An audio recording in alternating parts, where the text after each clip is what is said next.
जय जगन्नाथ दर्शक बंधु आसी पवित्र दोल पूर्णिमा एवं होली रंगर पर्व रे समस्ते रंगीन होई प्रभु श्री राधाकृष्ण आमर महाप्रभु श्री जगन्नाथ एवं सर्वदेवदेवी उद्देश्य भक्तिपूत प्रणिपात जणई यही पर्व को पालन करथांती। फगुणर आगमन रे जेपरि भाव में धरापृष्ठ आनंदित होता है सेहीपरि फगुणर रंगरे ठाकुर को रंगीन करने सहित ठाकुर को सजेवा सहित विविध रंगरे निजको रंगीन करिवार निज जीवन को सरस सुंदर और मधुमय करिवार सुंदर अवसर नहीं आसी दोल पूर्णिमा एवं होली।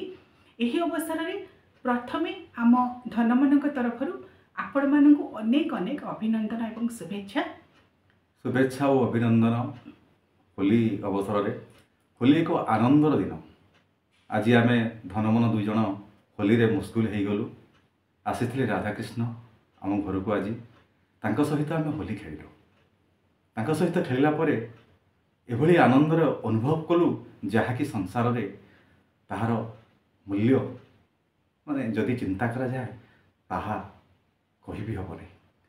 कहीं आम होली खेलती कौन पाई होली खेलती होलीर आनंद रे कहीं आजिकल समाज रे प्रत्येक व्यक्ति आनंदित होता। होली अर्थ कौन ना रंगरे रंगीन हवा।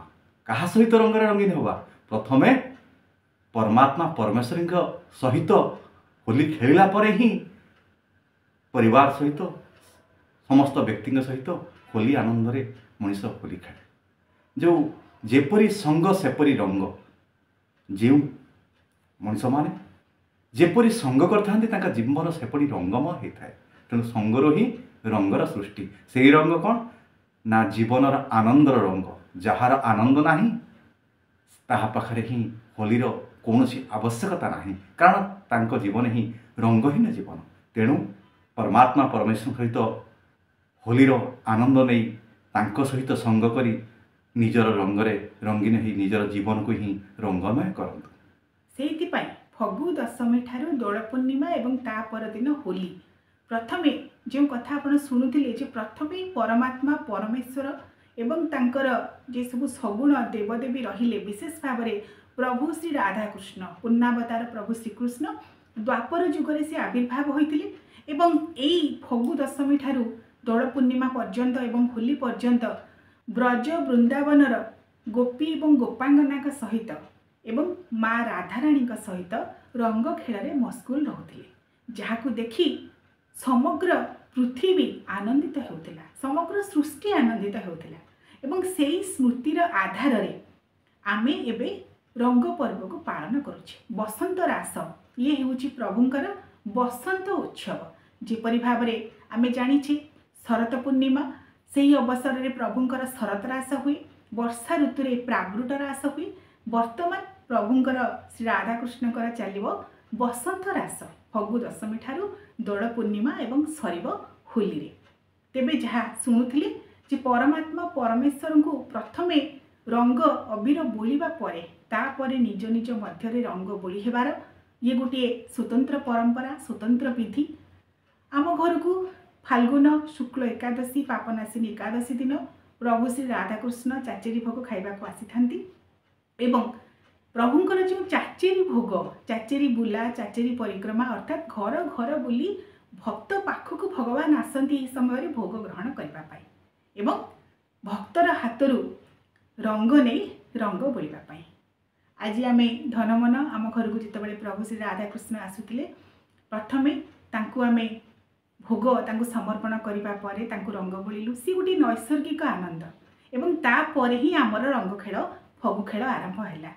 रंग खेल दोल पूर्णिमा होली तो आग को आसूची मात्र जेहेतु आज प्रभुंकर चाचेरी भोग ग्रहण करिवार आज सुंदर अवसर सुंदर पर्व से आपण मानक किछि कहिबा उद्देश्य आज आम धनमन ये उपस्थित होइछु।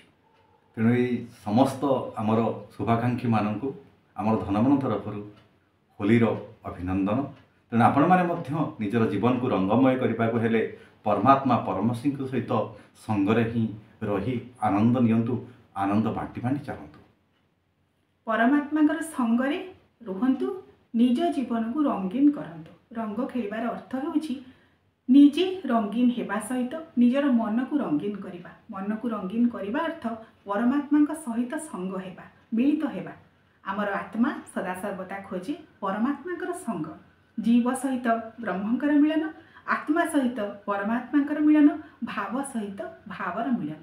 ଏବଂ ସେଇଥିରୁ ହିଁ ଯେଉଁ ମହାଭାବ ସୃଷ୍ଟି ହୁଏ ତାହା ହିଁ ଜୀବକୁ ଧନ୍ୟ କରେ। ଅର୍ଥାତ୍ ଆମେ ମଣିଷ, ପରମାତ୍ମା ପରବ୍ରହ୍ମ ପରମେଶ୍ୱର ଆମକୁ ଏ ସୁନ୍ଦର ସୃଷ୍ଟିକୁ ଛାଡ଼ିଛନ୍ତି, କେତେ ରଙ୍ଗୀନ କରି ଏ ସୃଷ୍ଟିକୁ ଛାଡ଼ିଛନ୍ତି। ତେଣୁ ଆମେ ତାଙ୍କରି ଭାବରେ ରହି ତାଙ୍କରି ସଙ୍ଗରେ ସଦାସର୍ବଦା ମିଳିତ ହେବା ପାଇଁ ପ୍ରୟାସ କରି ନିଜ ଜୀବନକୁ ଧନ୍ୟ କରିବା, ନିଜକୁ ସରସ ସୁନ୍ଦର ମଧୁମୟ କରିବା ପାଇଁ, ନିଜ ଜୀବନକୁ ରଙ୍ଗୀନ କରିବା ପାଇଁ ଆଧ୍ୟାତ୍ମିକ ମନୋଭାବର ଆବଶ୍ୟକତା ଯେପରି ରହିଛି, ଏକାଗ୍ରତା ଭାବ ଏବଂ ପରବ୍ରହ୍ମ ପରମେଶ୍ୱରଙ୍କ ପ୍ରତି ସମର୍ପିତ ଭାବର ମଧ୍ୟ ଆବଶ୍ୟକତା ରହିଛି।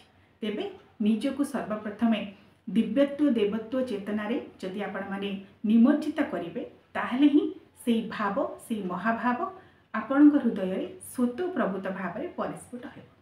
ଆସୁଛି ଆଗକୁ ଦୋଳ ପୂର୍ଣ୍ଣିମା ଏବଂ ହୋଲି, ରଙ୍ଗର ପର୍ବ, ଆନନ୍ଦର ପର୍ବ, ଉଚ୍ଛ୍ୱାସର ପର୍ବ। ନିଜ ନିଜ ମଧ୍ୟରେ ରଙ୍ଗ ବୋଳି ହୋଇ ଭାବକୁ ଭାବ ବିନିମୟ କରିବାର ଇଏ ହେଉଛି ସୁନ୍ଦର ଦିବ୍ୟ ଅବସର।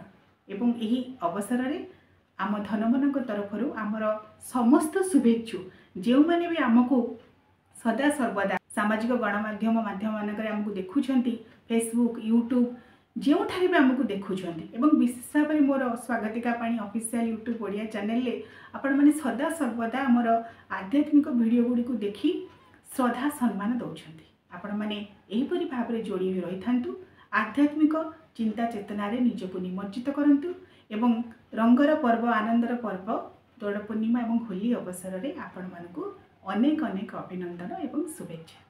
ଅନେକ ଅନେକ ଅଭିନନ୍ଦନ ସମସ୍ତଙ୍କୁ। ହାପି ହୋଲି। ହାପି ହୋଲି।